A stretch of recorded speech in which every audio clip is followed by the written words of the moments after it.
റജി ലൂക്കോസ്, ഒന്ന് B J P നേതാക്കന്മാരെക്കുറിച്ച്, അത് നാസർ കൊളായി സൂചിപ്പിച്ചത് വളരെ ശരിയാണ്.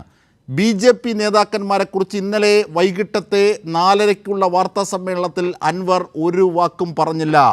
കോൺഗ്രസിനെയും കമ്മ്യൂണിസ്റ്റ് പാർട്ടിയെയും ഒക്കെ വിമർശിക്കുന്ന തരത്തിലേക്ക് എന്ന രീതിയിൽ കൊണ്ടുവന്നിട്ട് ബി ജെ പിയെക്കുറിച്ച് പറഞ്ഞില്ല. നമ്പർ 1.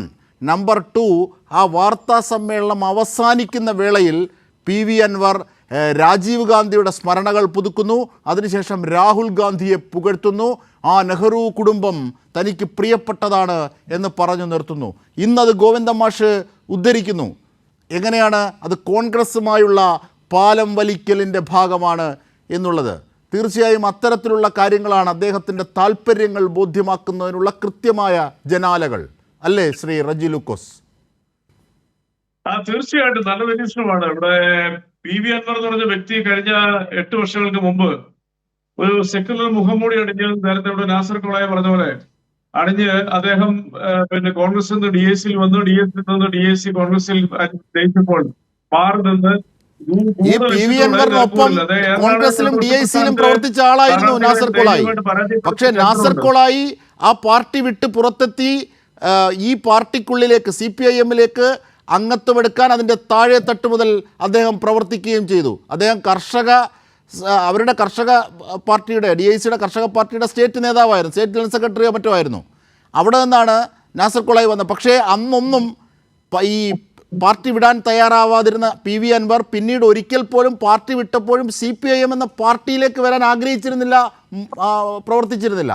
അത് ശ്രദ്ധിക്കേണ്ടതാണ്. അത് അദ്ദേഹം പറഞ്ഞ കാര്യമാണ് ഞാൻ ഒന്ന് താങ്കളുടെ ശ്രദ്ധയിലേക്ക് പെടുത്തിയത്, ശ്രീ റജി ലൂക്കോസ്. അല്ല, തീർച്ചയായിട്ടും അദ്ദേഹമൊക്കെ CPM-ൽ വന്നതിന് ശേഷം അദ്ദേഹം ഇപ്പൊ പറഞ്ഞല്ലോ, അദ്ദേഹം ലോക്കൽ കമ്മിറ്റി മെമ്പറാണ്. അദ്ദേഹം കേരളം മുഴുവൻ നടന്ന പാർട്ടിക്ക് വേണ്ടി പ്രഭാഷണം നടത്തുന്നു. അദ്ദേഹത്തിന്റെ യൂട്യൂബിലൊക്കെ അദ്ദേഹത്തിന്റെ പ്രഭാഷണങ്ങളൊക്കെ കേരളത്തിലെ പ്രതിപക്ഷ പ്രസ്ഥാനങ്ങളിൽ കരുത്താണ്. അത് യാതൊരു തർക്കമല്ല കാര്യത്തിൽ. അദ്ദേഹമൊക്കെ വന്നതിന് ശേഷം ഈ നിമിഷം വരെ 2 തവണ നിലമ്പൂരിൽ നിന്നും ഇടതുപക്ഷ പ്രസ്ഥാനത്തിന്റെയും CPM സഖാക്കളുടെയും ചുമലിലേറി വിജയിച്ച് വലിയ രീതിയിൽ തന്നെ ഈ പാർട്ടിയുടെ എല്ലാ പിന്തുണയും കിട്ടി, സർക്കാരിന്റെ ഭാഗത്തുള്ള പരിഗണന കിട്ടി.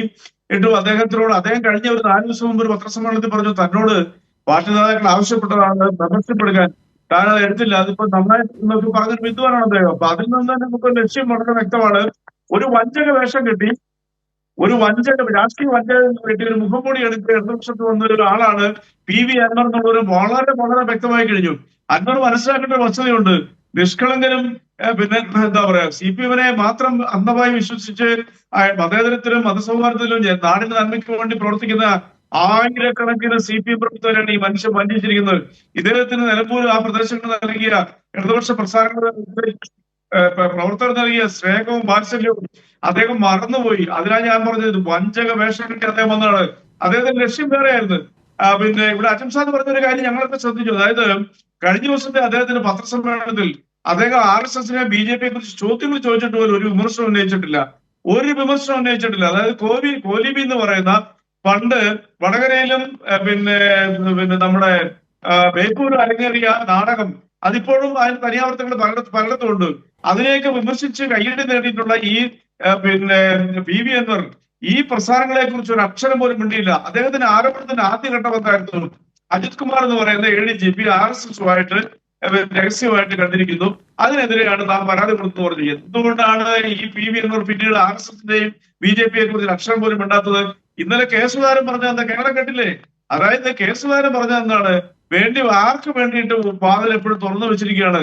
അപ്പൊ ഒരു കാര്യം വളരെ വ്യക്തമായില്ല. ഈ 8 വർഷക്കാലം കേരളത്തിന്റെ നിയമസഭയിലിരുന്ന ഇടതുപക്ഷ പ്രസ്ഥാനങ്ങളുടെ തലോടലിൽ ഇടതുപക്ഷ പ്രവർത്തകരുടെ കഷ്ടപ്പാടിലും വിയർപ്പിലും 8 വർഷം എല്ലാ ആനുകൂല്യങ്ങളും നേടിയിരുന്ന ഈ പി വി അൻവർ ഈ പാർട്ടിയിൽ കയറിയത് മുതൽ ഈ പാർട്ടിയെ വഞ്ചിക്കാൻ വേണ്ടിയിട്ടാണെന്നുള്ളത് വളരെ വ്യക്തമായി കഴിഞ്ഞു. അദ്ദേഹത്തിന് ഒരു മാധ്യമ മാനിയായുണ്ട്.